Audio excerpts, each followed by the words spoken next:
Hello everyone, Storm 101 here. Today I want to do a live stream. We got a lot of things to talk about that been going on this week and even into next week here. We'll be taking a look into the fire danger across the southwestern United States.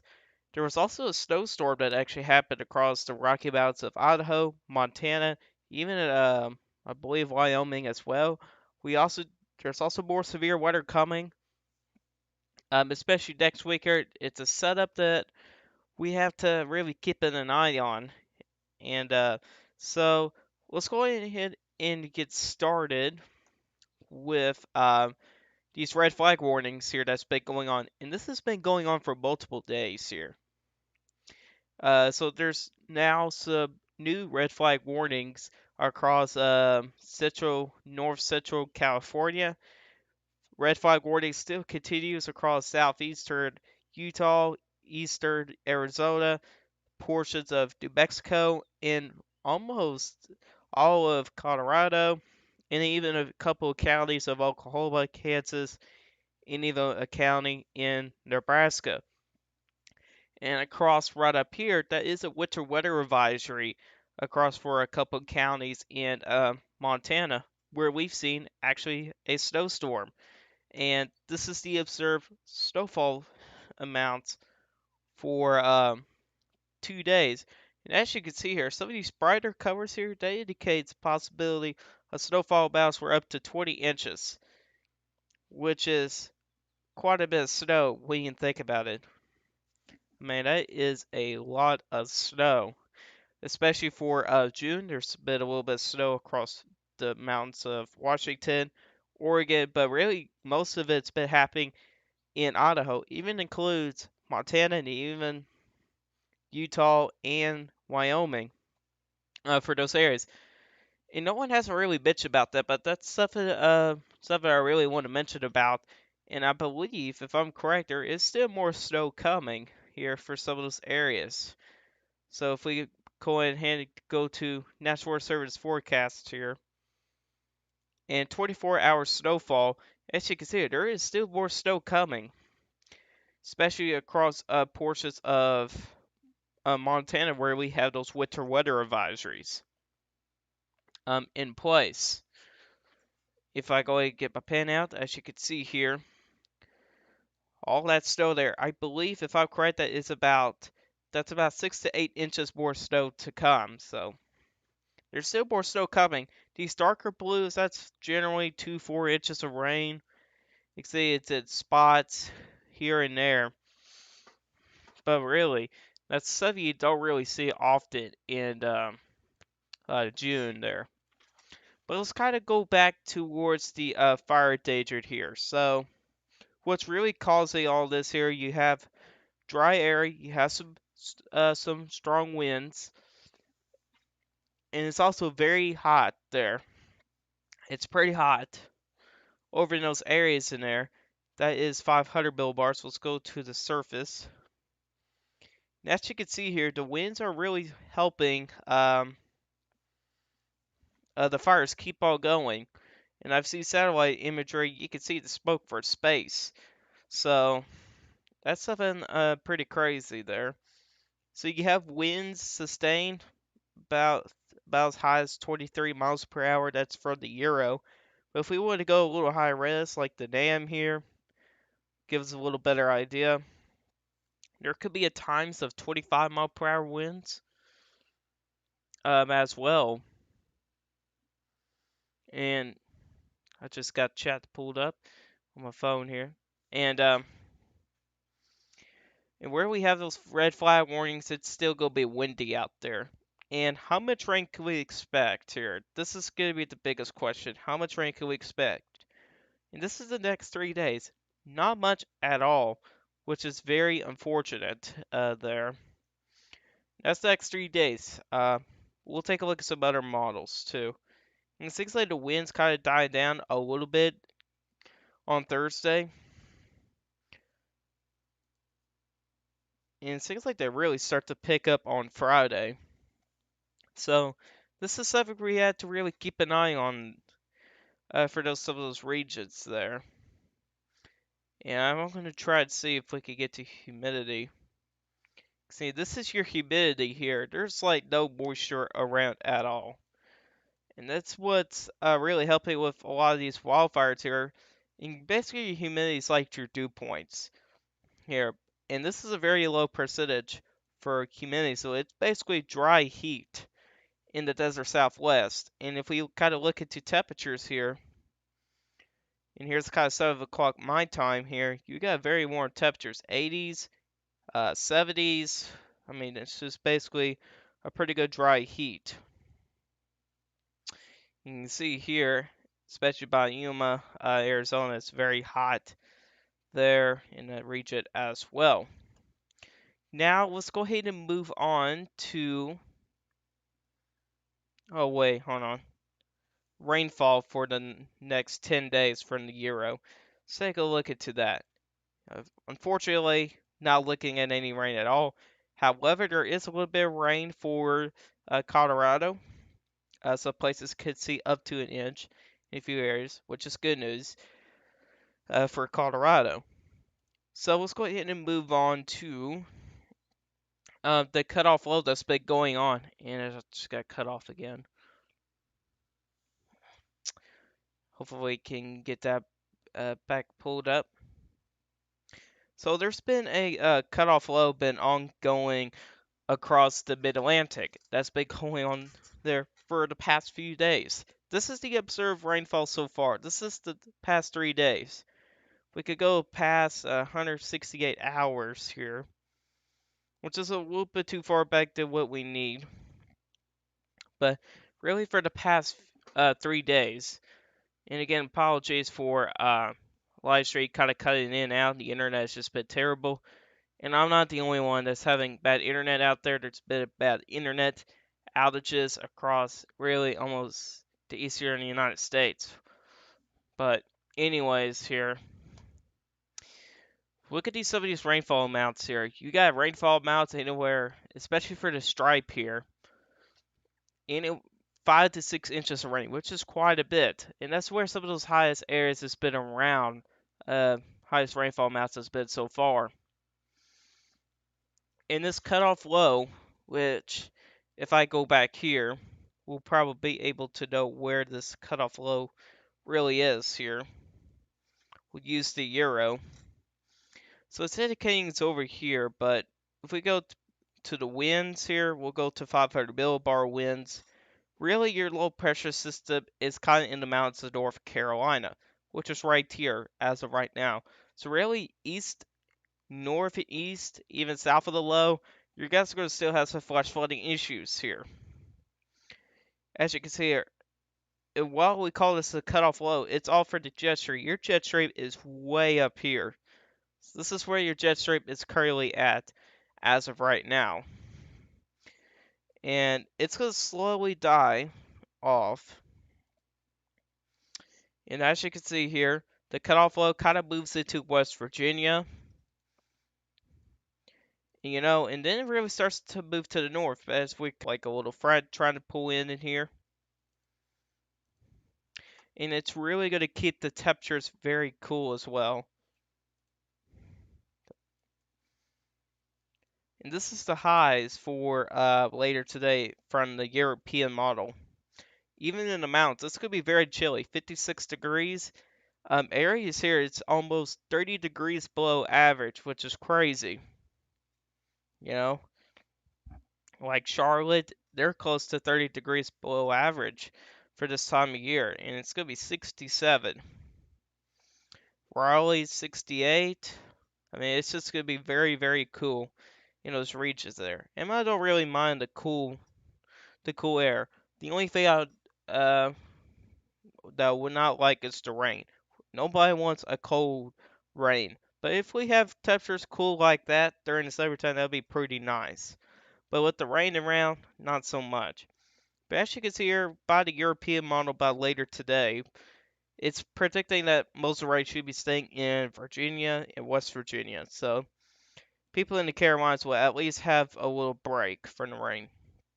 And as you can see here, Since the low pressure system is moving further and further away from the Atlantic Ocean, that's where it's beginning its moisture from. We're going to see less rain try to come in. And this is the next 3 days here. As you can see here, some areas you can see some decent rainfall amounts. You can see it's showing isolated areas a little above 3 inches of rain. And here's the high res NAM for it. And it's not that widespread, like the Euro has it, but it still indicates 3 to 4 inches of rain in a few areas, even indicating as far west as Tennessee, Kentucky, which I kind of doubt it. But we're going to have to keep an eye on that, especially for these little stripes. You can see there's even an area of 4 inches of rain in Virginia. And eventually this stuff here will start to move out in that region. Looks to be by Friday, at least for that cutoff low. Excuse me. And and that cutoff low, yep, it just moves out by this weekend. And let's kind of move on to the severe weather side of things here. So the severe weather setup is going to be a little bit important for multiple reasons. Number one is this is going to be on a northwest flow because in the wintertime, northwest flows usually, if you're a snow lover, northwest flows could be a good thing. You have snow. But in the springtime, pretty much the summertime, this could lead to multiple severe weather episodes. And that's something we don't really want to see. Now, let's go ahead and move on to the SPC first. So this is today. We have a standard slight risk across portions of the northern plains, across the Dakotas, northwestern Minnesota, and far northern uh, Nebraska. Tornado threats should be staying low end, but the main threats are going to be damaging winds and large hail. There's even a marginal risk for severe storms across kind of around the Virginia Beach area, and nearby, just northeast of Raleigh, in those regions there as well. Not too big of a deal. Here's day 2. Marginal risk starts to move eastward with that front. And day 3, marginal risk back into the severed plains, which some of those areas do need rain. If I show you guys the drought monitor very quick, excuse me, and this is your drought monitor here. It's at extreme drought across some of these areas here. So these areas really do need some rain there. Now, in the 4 to 8 day outlook here, they don't have anything, but however, if we kind of move down to the description, extended range guidance is a generally good agreement with maintaining a western ridge and eastern trough into early next week. Though spread increases with time regarding the amplitude of these features and the timing of any small-scale features and minimal with a long wave pattern. Northwesterly flow, severe weather events will remain possible in this pattern, anywhere from the plains, Midwest, to the southeast. Though predictably is much too low to specify timing and location. So, of course, there is going to be some uncertainties there, which I do agree. And the models are kind of all over the place for the placement for some of these storms. So let's use the Euro here first. So we're kind of moving on to Saturday. We do have a low pressure system in Iowa around that time. There is some severe weather ongoing, possibly some of those for some of those areas. There's even across Missouri, Oklahoma, and Kansas. That kind of moves out. Kind of a nasty cluster of thunderstorms across Kansas on Sunday. That could be a possibility for MCS with that. And here's Monday here. Your front kind of stalls out in the Ohio Valley, the Tennessee Valley, kind of back down into Texas. And you're going to have some times with some thunderstorms there. If we kind of look into the Cape Index, FOFX, which is the energy the storms can have or they can use. And there's areas above 3,000, which is plenty for severe weather this time of year. Now, if we kind of move on to Tuesday, a new system starts to come across the northern plains. And as you can see here, you got pretty high K values about 5,000 in a few areas. And as we gotta continue here, we have a cold front moving in, and this is kind of a nasty cold front here coming in. That could contribute a possibility for a derecho. And this is what I'm talking about here. Around that same time frame, we got a northwest flow going on here. As you can see here, it's pretty strong, 53 mile per hour winds, which is good for a possibility for a derecho. And really, the derecho will follow along. Sometimes it could be along um, a stationary front. If one develops across Minnesota, Wisconsin, Iowa, if we go back into the Cape Index, really any high amounts of Cape, like these areas in here, that's where they're going to go.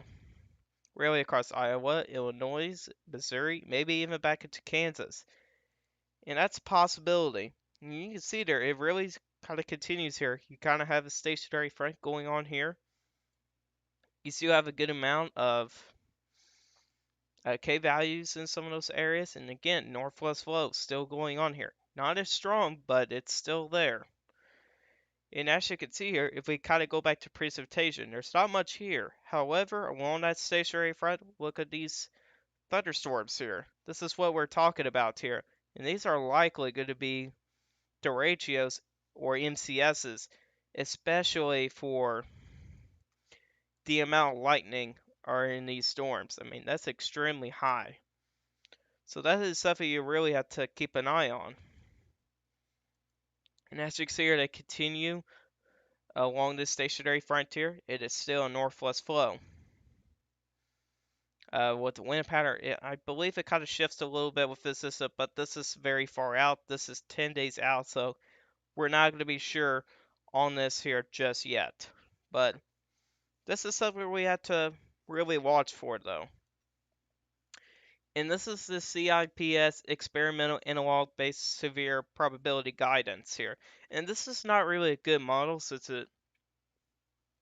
this is in experimental stages. It's not really perfect. It just takes what the GFS ensembles take in and with analogs that are similar, and they put it together into a forecast. That's how this here works.